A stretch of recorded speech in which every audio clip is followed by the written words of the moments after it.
croaky at the VIMIAC conference in Melbourne, and I'm talking to Hamilton Kennedy, who's just delivered a presentation here this afternoon. Can you introduce yourself and your role here and what you were talking about?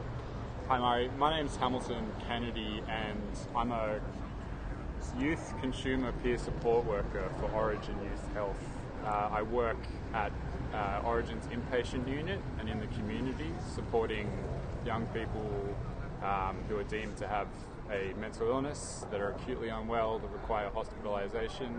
I work with them there and then I support them in their transition back to the community. How I got to this role was through my own experience of mental illness. When I was 18, 19, 20, I was in and out of psychiatric institutions for a variety of things. And in that space, I was subject to some pretty shocking treatment, I feel, and I was witness to some pretty awful treatment. Seeing people around me secluded and restrained, that means tied down with leather cuffs, was incredibly traumatizing for me. I myself have been strapped into chairs for my supposed risk.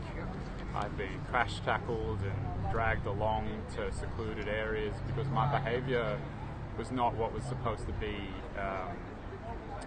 allowed on the inpatient unit, and I think it's a form of violence enacted on me. And today, I am in that same space again. I pretty much just passively re-experience what was a really dark point in my life. As a peer worker. As a peer worker. But in this role, I'm on the other side of the glass, working for the organisation, trying to work with young people to support them. And working on an inpatient ward now has proved pretty difficult for me. I see the same sorts of acts that I witnessed as an inpatient happen to the people that I care about on the inpatient ward. An example of which is seeing a girl that I felt a real connection to because she reminded me of myself. She was 17 years old, being pinned to the ground, essentially just being pinned down and held down by far too many staff because she came back pissed from her leave, and I saw that and it really shocked me and it was upsetting for me because that's the same sort of things happened to me, and it was re-traumatising. I did go home that day and feel traumatised. It brought back sensations in the body, flashbacks of memory, images in my mind, and I thought that, and because this is an ongoing thing, I'm continually witness to it, I thought that I wouldn't be able to continue working in this space because arguably it can be a violent and restrictive place. Some of the acts on mental health inpatient wards are tantamount to torture, and that was really hard for me because it reminded me of my own experience. And how do you manage, therefore, those dual roles? You talked about how much it hurts and that it's re-traumatising. You also talked about how there's a growth involved in it. What are those two parts and how do you balance them?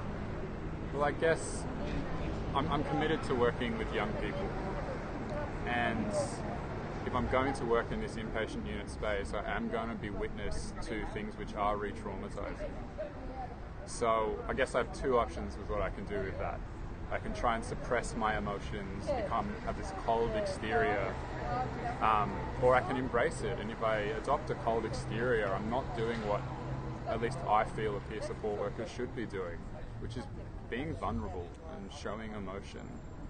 So when I can embrace and remember those feelings of hurt and remember that trauma, it allows me to work better. I work better because of it for a number of reasons.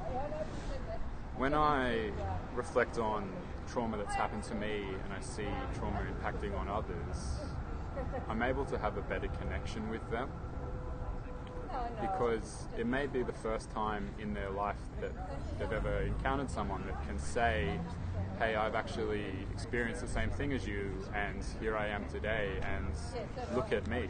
By no means am I wanting to be a role model, but rather I'm trying to show them and validate that this experience is bad, and I know that it's not okay.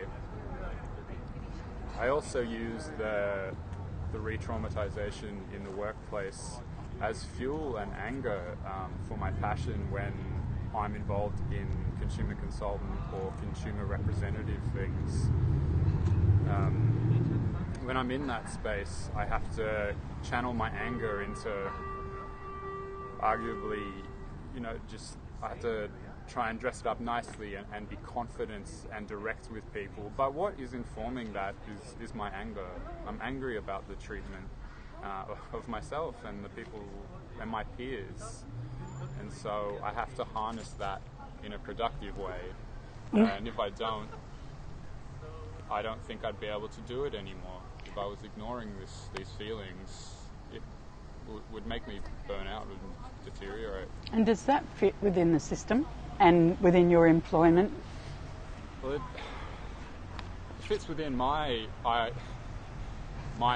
understanding of the ideal system, which is an environment where vulnerability is truly honoured. But there is some expectation for peer workers to be recovered or like normal or functioning or whatever the hell that is supposed to mean. Because they expect you to be the expert on recovery.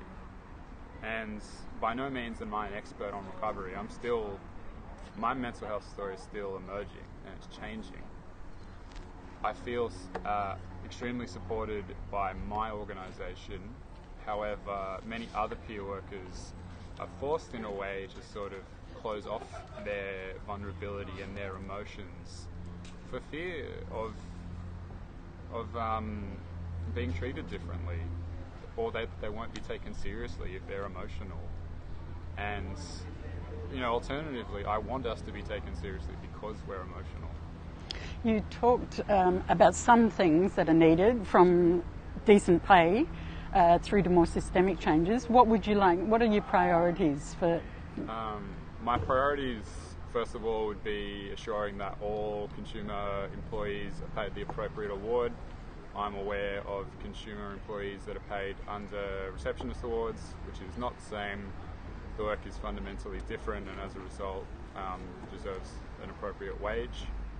I also believe we need further supervision, and that supervision is hard to come by because it's damn expensive and sometimes organisations won't pay for it. And further, we need more consumers in the workforce to create systemic change. If there was more people who were mad, more people who were emotional in the workplace, I think we'd have more to offer. I think clinicians can learn from us and we can create cultural change. I don't feel as though it's going to come from top down. I don't think that the director of Big Health is going to suddenly change everything. I think it's going to be the lowly consumers that are going to cause a ruckus and rattle cages and be mad or sad in the workplace that's going to create a culture of change. Thank you very much, Hamilton. Thank you.